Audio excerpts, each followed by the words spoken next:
Hi, good afternoon, everyone. I'll give you a minute to get started. So for those who don't know me, I'm Lisa Sherman Luna, and I'm the Executive Director of the Tennessee Immigrant and Refugee Rights Coalition, and Turk Votes, our 501c4. At Turk, we believe that whether you're Black, white, immigrant, or U.S. born, we all deserve the freedom to move to build a good life for our families that has access to safety, freedom, and opportunity. Yet right now, even at the very beginning of the 2026 legislative session, we're seeing a slate of cruel and discriminatory bills coming from the supermajority that take away transparency and accountability for those in power, all while targeting and harming vulnerable immigrant communities. An anti-immigrant agenda ends up harming all of us, all Tennesseans, because it weakens our communities, our economy, and our public trust. So today at Turk, we are standing against such clear and intentional attacks. The supermajority seems proud to share these bills were written in collaboration with Stephen Miller, a white supremacist in Washington, D.C., who doesn't know what Tennesseans want. He's just interested in using Tennessee as a testing ground to turn our state into a surveillance state with race-based checkpoints that matches his white supremacist view of the world. Meanwhile, it's obvious that Tennesseans are facing rising costs of groceries, of healthcare, of housing, and families across the state are struggling in this economy. Yet once again, the bills championed by our elected leaders and the supermajority do nothing to address the problems faced by everyday Tennesseans. Instead, they're focused on dividing us so that their powerful interests of corporations and billionaires can keep rigging the system in their favor, protecting profits and political careers of the rich and powerful over working and middle-class Tennesseans. Let's talk about who's driving this agenda. Speaker Sexton is a puppet of Stephen Miller, an outsider from D.C., who has been promoting white supremacist ideals and priorities since high school, who wants to kick out even legal immigrants and is working even just yesterday in terminating 75 or visas from 75 countries, limiting the ways that people can come here legally and continue to work here legally. He also oversaw family separation under Trump 1.0, proudly tearing apart children from their mothers and their parents, which led to an outcry across the nation. And our supermajority is taking marching orders from him, an outsider in D.C., instead of listening to what Tennessee families need and want. Not to mention that in less than a year, we have seen ICE's presence expand across the state, in addition to the increased use of force and state-sanctioned violence.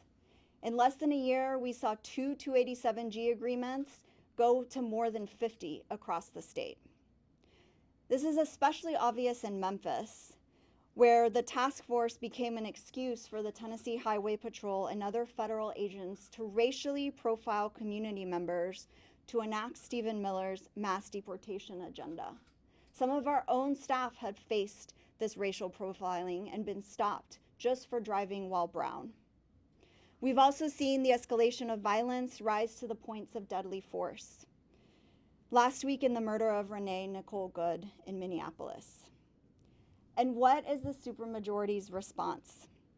Instead of seeing the harm that's being caused right in front of them, the chaos in our communities, the violence and the fear, they have decided to pursue even more collaboration with ICE, more secrecy, and more chaos, more protection for agents who operate with impunity. Where's the accountability? Where's the transparency? Where are the rights of public citizens and our Constitution? We've been saying for years that Tennessee is a testing ground for authoritarian leadership, and this legislative agenda is more of the same. More taking away of our rights and freedoms for a consolidation of power and money, among the already powerful and wealthy? Where's the concern for the lives of Tennesseans, and what policies would actually help our families have the resources they need to build a good life? Just yesterday, I saw an article about the cost of childcare and how families are struggling to provide childcare for their children, all while our state is facing a budget crisis. This agenda is also a financial burden for taxpayers. It imposes a lot of administrative and bureaucratic requirements and costs on Tennessee public servants and agencies. The costs will be imposed on schools, on DMV, law enforcement, licensing boards, and more, adding more bureaucracy and red tape to agencies that should be improving the way that they deliver services to all Tennesseans, not adding more red tape. The data is also clear. Immigrants actually contribute $1.4 billion in combined state and local taxes in Tennessee, and they make up about 8% of our workforce. So we have about 280,700 non-citizen workers in Tennessee. They're essential in healthcare, in construction, agriculture, and hospitality. Undocumented immigrants alone contribute $314 million annually. And if just 10% of them leave, Tennessee loses $21 million in tax revenue. These aren't just statistics. These are people who are customers, employees, business owners, and providing for their communities every single day. Immigrant households have $4.2 billion in spending power in Tennessee. That's $4.2 billion going to Tennessee business, supporting Tennessee jobs, building Tennessee communities. But when you create chaos and fear through enforcement raids and anti-immigrant legislation, you're not about protecting the economy. You're destabilizing it. Rest assured, we aren't giving in to their politics of fear and division. We will continue showing up and demanding that our elected leaders listen to the needs of the people, not political villains like Stephen Miller.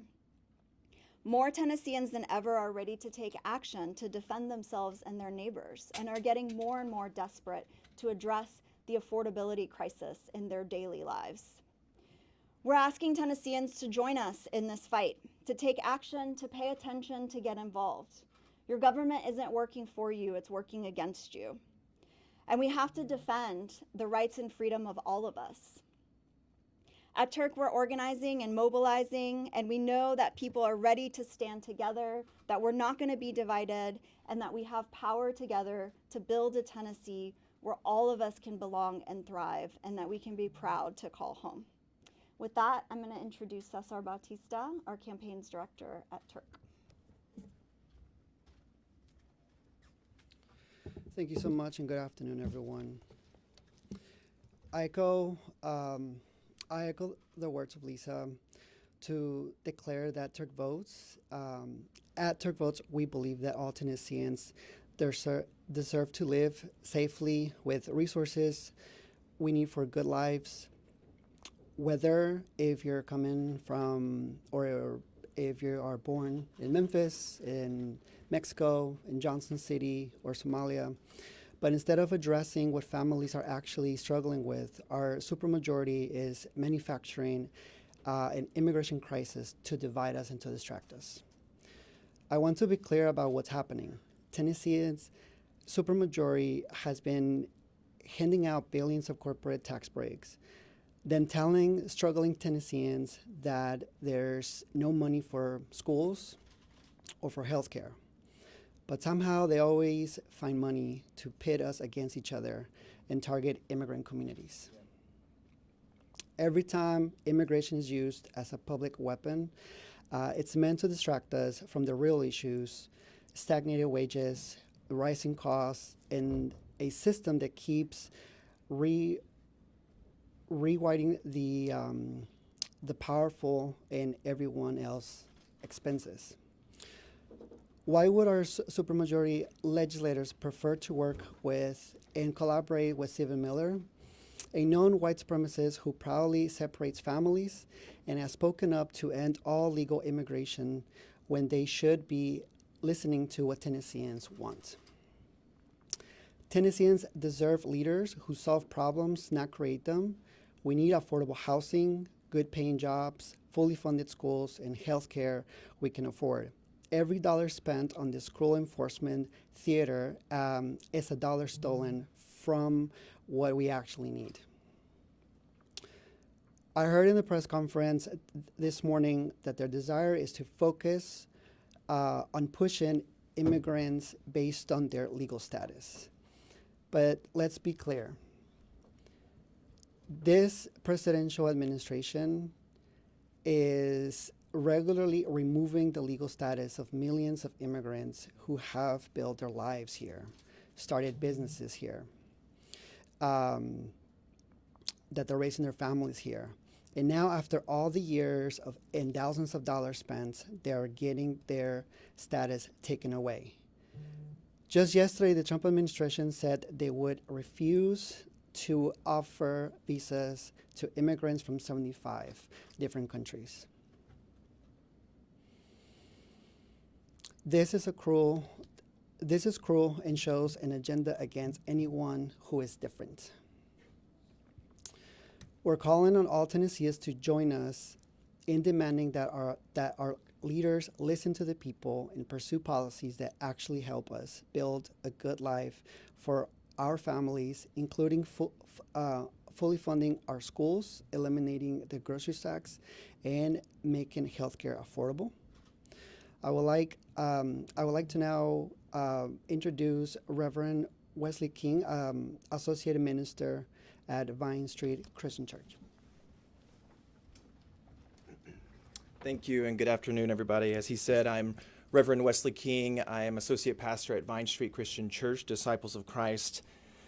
And I'm here today because as a Christian pastor, I believe that everybody is made in the image and likeness of God. Doesn't matter the color of their skin or where they come from or even how they got here, but they should be treated with dignity and with respect, and that we've been called to welcome others as God has welcomed us. Every faith tradition that I can name and know of has some sort of teaching about welcoming the stranger, caring for the vulnerable.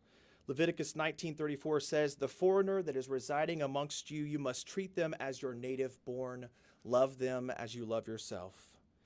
These cruel bills that have been introduced and even celebrated target our immigrant neighbors, and they violate everything that we know about human dignity. And I'm especially appalled that our elected leaders have chosen to again try and pass this bill that would deny children access to an education and or charge them for tuition. Targeting children, anybody's kids, because of their parents' decisions is everything against what Christ has taught us about welcoming the stranger and loving those who are not like us. I also want to be clear, like my colleagues here, that white supremacy has no place in this state, in our faith communities, and definitely not in our state house. Stephen Miller is not somebody that we want to emulate here in Tennessee. Stephen Miller's policies are not something that we want to model ours after. Our sacred texts are full of commands and demands about economic justice, paying fair wages, not oppressing workers, caring for widows and orphans, and ensuring that everybody has enough. And as Lisa mentioned, immigrants contribute $1.4 billion with a B in taxes alone to this state for state and local taxes. $314 million of that coming from undocumented immigrants alone. This is well above the number that they claim is the expense for all of this. These people contribute to our society, to our culture, to our communities, and to our economy. They are not the problem. And so I'm here to call on every Tennessean, every person of faith, anybody in good conscience to speak out against these bills. Organize in your communities or in your congregations, show up at the Capitol, contact your legislators, do something, because our faith demands it and our neighbors deserve it. We cannot be silent while our neighbors are scapegoated and families are torn apart and children, I'll repeat that, children are denied their own futures. The question before us is a very simple one. What kind of Tennessee do we want to be? One that reflects love and justice and mercy and compassion and human dignity, or one that leans into fear, division, and cruelty? As people of faith, we choose love, we choose justice, we choose compassion, we choose mercy, and we don't just want it, we don't just choose it, we fight for it. And so I'm calling on all Tennesseans to do something and make a better Tennessee. Thank you, and I'll invite Lisa back up here. I'll take a few questions. Yes, Anita.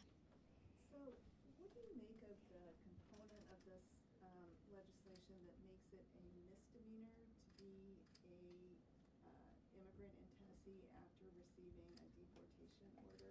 Yes. I'm just curious about like the federal government is responsible for immigration law, so I'm just curious on your all's take on that.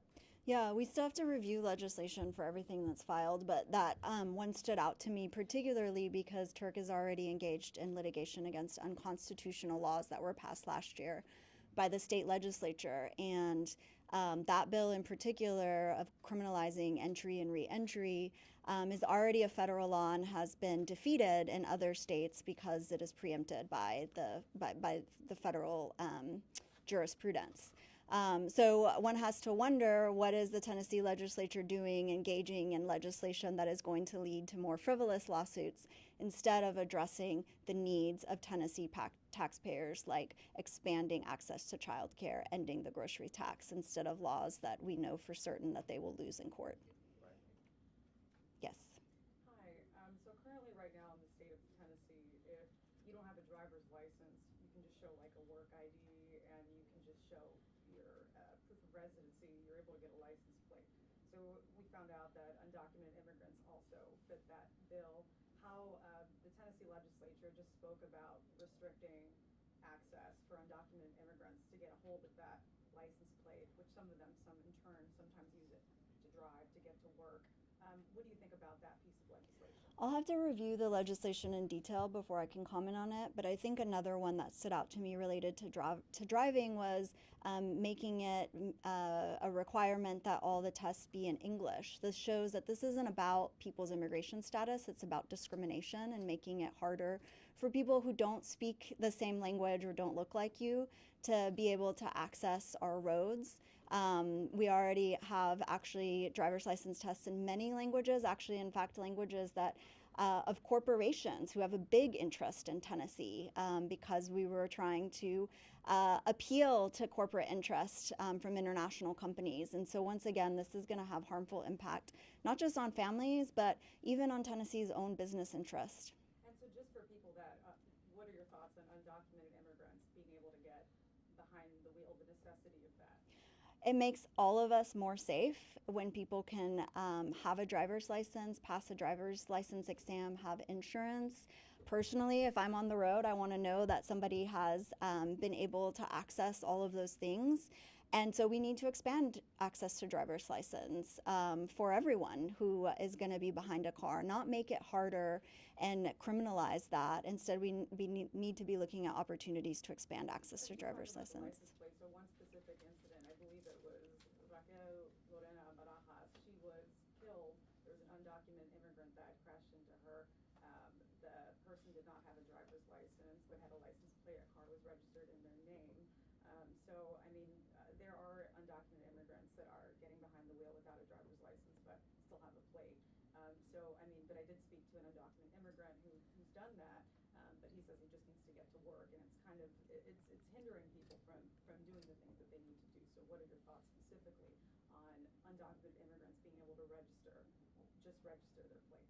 We need to be able to expand access for everybody to be able to register their plates, to get driver's license, to pass driving exams. It's a matter of public safety rather than limiting those opportunities. We need to be expanding them. The federal government is the one that gets to decide who can stay and who gets to leave. It's at the local level where we have to make it work. And making it work looks like creating opportunities for people who are here and contributing to be able to get on the road safely and get to work safely. And that makes us all more safe. One last question. You mentioned action. What will action look like in the coming months and potentially coming years now that the state is partnered and has the backing of potentially additional resources from the White House? You know, it means organizing communities. We are seeing the impact of this even in rural communities that have really big immigrant populations. People are starting to question Trump's mass deportation agenda when they see their church members, their community members, their students in school be impacted by this. And so this is going to continue to grow to be even more unpopular. It's already at an all-time high of unpopularity and growing. Americans are getting tired of the chaos and the violence, and this is just going to ramp that up. How key is public support or public opinion on this issue to having that action? I mean, public support and public opinion is growing against these actions no matter what. ICE is the one causing that to grow, especially as you're seeing things in Minneapolis and Chicago, including here, Nashville's raid that happened in May. People know what they see with their own eyes, and they don't like the way that the ICE is showing up with masks, with violence against both legal observers and immigrant families. And so we're going to continue to help the public understand and make sense of what's happening. One more question? Yes. Part of the bill or legislation they're proposing would involve tracking the immigration status of K-12 students. Right now, they're not saying that they would use that status to block enrollment like they did in the bill from last year. But what are your concerns about potential chilling effects on communities? I asked several times who would store that data and if it would be given to law enforcement, and they say they can't answer that yet. Do you have concerns about the state? Generally collecting immigration data on students, even if they say that they will not use it for enforcement activities? We'll have to look at the language of the bill, but our teachers need to get down to the business of planning lessons and unfortunately keeping students safe from gun violence because the legislature has failed to deliver on public safety related to guns. They don't need to be worried about where their students are from or how they got here. They need to get busy to improving our schools and maximizing the limited resources that the legislature has given to them because of the expansion of private school vouchers. Thank you so much. Appreciate it.